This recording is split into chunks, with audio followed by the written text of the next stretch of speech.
Vietnam wasn't decided by one battle, but a handful of battles changed everything. Picture Vietnam in 3 flashes. Helicopters dropping troops into jungle so thick you can't see 10 meters ahead.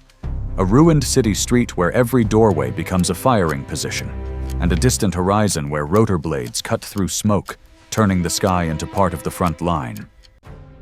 This war didn't move in a straight line. It lurched, battle to battle, and every major clash bent strategy, shook public confidence, and forced leaders to recalculate. For South Vietnam, these battles weren't abstract. They were tests of survival, of whether the state, the army, and the people could hold under pressure. And for America, they became a measure of something harder to quantify than territory: credibility. Because in Vietnam, winning wasn't only about taking ground. It was about cost, confidence, and time. A battle could prove a tactic works, and then expose its price. It could deliver a local success, while making the larger war harder to justify. And once public trust cracked, even impressive numbers mattered less than the images people carried home in their minds. Now, watch how the war changes shape through 3 opposing scenes. Drang. The helicopter war meets the jungle. Fast mobility, brutal close combat, and the lesson that firepower can't erase terrain. Hue. Urban fighting in a historic city, house to house, block to block, where the battlefield becomes visible and the political shock travels faster than any unit on the ground. And then, 1972, Xuan Loc and Quang Tri, when the conflict turns more conventional, with armor and heavy artillery testing defenses and revealing how much depended on logistics, endurance, and outside support. Which battles truly shifted the war? And why did victory on the ground still fail to deliver a political end? That's the core question. Because again and again, tactical results collided with political reality. In the next 20 minutes, we'll go battle by battle through the turning points, 6 to 8 of the most significant fights of the Vietnam War. For each one, we'll keep it clear. A quick map to place you, the objective each side pursued, a short timeline of what happened, and the impact it left behind on strategy, morale, public opinion, and the direction of the war itself.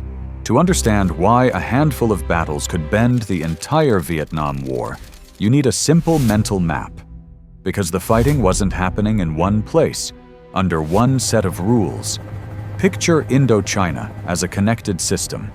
Vietnam runs long and narrow, with mountains and jungle along much of the spine, coastal plains where cities and bases mattered, and a northern boundary where pressure concentrated near the DMZ. The DMZ wasn't just a line, it was a magnet for major operations, a place where forces collided under the weight of strategy. Then there were the key cities, Saigon as the political center in the south, Hue as a symbolic and urban battlefield, and countless provincial towns where control could shift quietly. And threading through all of it were the supply routes, paths and corridors that moved men and material through difficult terrain, often hidden by jungle, weather, and distance. If you remember only one thing, remember this. Terrain and logistics can shape a war, longer than any slogan ever will. Now place 2 different kinds of war on top of that map. The American approach leaned on firepower and mobility, airlift, helicopters, artillery, and the ability to move fast and strike hard. Many operations were built around the idea of finding the enemy, fixing them in place, and destroying them, what became known as search and destroy. The opposing approach was different. It relied on dispersion, camouflage, patience, and timing. Forces could avoid decisive engagement, choose when to fight, and disappear back into terrain that punished visibility and rewarded local knowledge. One side tried to turn the war into measurable results. The other side tried to turn the war into endurance. That's why Vietnam's major battles don't all mean the same thing. Some battles were experiments, tests of new tactics, like helicopter warfare meeting jungle combat. Some were battles for perception, fights that mattered because they were seen, because they struck public belief and political confidence. And some were battles designed to create leverage, pressure that shaped negotiations, alliances, and strategic choices far from the front line. So as we move battle by battle, we'll judge each fight using the same three measurements. First, the aim, what each side was trying to achieve and why that objective mattered at that moment in the war. Second, the cost, the losses, the strain, and the resources burned to reach that aim. And third, the impact, what changed afterward, not just on the ground, but in strategy, morale, and decision-making. Here's the twist that ties everything together. You can win a battle in Vietnam and still lose the war if politics can't convert battlefield results into a durable outcome. That mismatch is the thread running through every turning point we're about to explore. Now we go battle by battle, along the timeline, through the fights that changed the Vietnam War. First, 1965, Drang in the Central Highlands. On the map, you're away from the coastal cities, in rugged terrain where jungle and elevation shape everything. The objective for US forces was not to seize a capital or hold a border. It was to test a new way of war: air mobility. Helicopters could insert troops quickly, search for enemy units, and bring overwhelming firepower to bear. Fast. The logic was simple. Find the enemy, fix them, destroy them. But the terrain made finding a gamble, and the enemy had a vote in how the fight unfolded. The battle became a hard rhythm. Contact in close jungle, rapid reinforcement by helicopter, heavy firepower, then movement again. Engage, pull back, redeploy, strike, repeat. It was modern warfare colliding with ancient terrain. Drang proved that US mobility and firepower could be devastating at the point of contact. But it also proved that the jungle could swallow certainty. The one-sentence impact. America saw the strength of its firepower and the cost and limits of fighting in the green. Next, 1967, Dak To and the border battles. On the map, you're again in the highlands near the frontier regions. Difficult ground, hard weather, long supply lines, and fewer easy options. These were not single dramatic set pieces. They were grinding fights stitched together across ridgelines, valleys, and hidden approaches. The pattern was attrition by design, repeated engagements that pulled units into unfavorable terrain, where ambushes and close combat could erase the advantages of technology. Operations became a test of endurance as much as tactics, moving through exhausting terrain, sustaining bases that felt isolated, fighting for hills that were hard to defend and harder to supply. The numbers could look convincing on paper. Enemy losses counted and reported, yet the strategic picture grew less stable. Dive, one-sentence impact. The body count could rise while certainty about victory quietly fell. Then comes 1968. Khe Sanh, the siege watched by the world. On the map, Khe Sanh sits near the northern edge of South Vietnam, close to the DMZ, remote, exposed, and symbolically loaded. The base became a point of fixation. Was it a strategic anchor, a trap, a test of resolve, or a distraction? What followed was pressure measured in days and weeks, an isolated outpost under threat, with survival tied to resupply, airlift, and sustained supporting fire. The struggle wasn't only tactical, it was psychological. Every convoy, every runway landing, every report became part of a larger contest over perception. Was the base holding because the strategy was working, or holding because failure would be politically unthinkable? The one-sentence impact. Khe Sanh wasn't just a battle. It was a contest of will, broadcast through the lens of modern media. And then, still 1968. Hue Tet, the shock that changed America.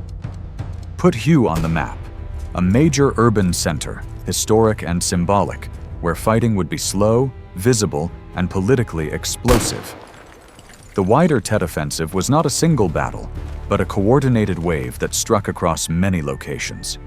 In Hue, the war turned into street-by-street, house-by-house combat, an environment where heavy firepower had consequences, where every block cost time, and where images traveled faster than battlefield reports. Tet and Hue hit public belief like a blunt force. Even when military positions were regained, the deeper effect was psychological. The sense that the war's progress had been overstated and that the enemy's capacity had been underestimated. After 1968, the national question in the United States began to shift from "how do we win?" to "how do we end this?" Next, 1969. Hamburger Hill, a hill too far. On the map, you're in rugged terrain near border regions, where hills dominate movement and visibility. The objective was tactical: seize and hold a key high ground position, deny it to the enemy, control the local area. But the battle turned into a brutal equation of cost versus meaning. The fighting was intense, the terrain punishing, and the human price high, especially for ground gained that many observers struggled to justify. The controversy wasn't only about the hill, it was about what the hill symbolized: a war that could demand enormous sacrifice for limited strategic return. The one-sentence impact. It was a battle that eroded public confidence faster than it redrew the map. Now fast forward to 1972, and Loc and Quang Tri, when the war turned more conventional. On the map, these battles sit on major approaches and key territory, and the scale shifts. This is not primarily the helicopter war of small units in deep jungle. It becomes heavier. Armor, artillery, set-piece pressure, and the hard math of supply and reinforcement. The fighting revolves around holding critical ground, keeping lines open, and surviving sustained assaults. Air support and logistics become decisive multipliers, but they cannot replace the need for resilient defenses and functioning command structures on the ground. These battles show a different Vietnam War, one where the outcome hinges on endurance, coordination, and the ability to absorb shock over time. The one-sentence impact, 1972, proved the war had changed form, and that the final decisions would be made by staying power. Finally, 1975, Xuan Loc and Saigon, the last door. On the map, Xuan Loc sits on a gateway route toward the South's political center. By this stage, the war moves fast. Positions collapse in sequence, pressure compounds, and the system struggles to hold. A last major stand can be fierce, even heroic, but it cannot reverse structural momentum when resources, confidence, and external support have already shifted. The end comes not as a single cinematic moment, but as a rapid unraveling. Dominoes falling in real time. The one-sentence impact. When the system can no longer hold, one final battle cannot save the war. When you step back from the map and look at these battles together, three conclusions stand out. Simple, but hard-earned. First, tactical victory does not automatically produce a political ending. A hill can be taken, a city can be retaken, a siege can be survived. Yet the war's core question may remain unanswered if the political outcome isn't built underneath the battlefield results. Second, public opinion and media are not side effects in modern war. They are a front. In Vietnam, what people saw and what they believed could change policy as surely as any battlefield report.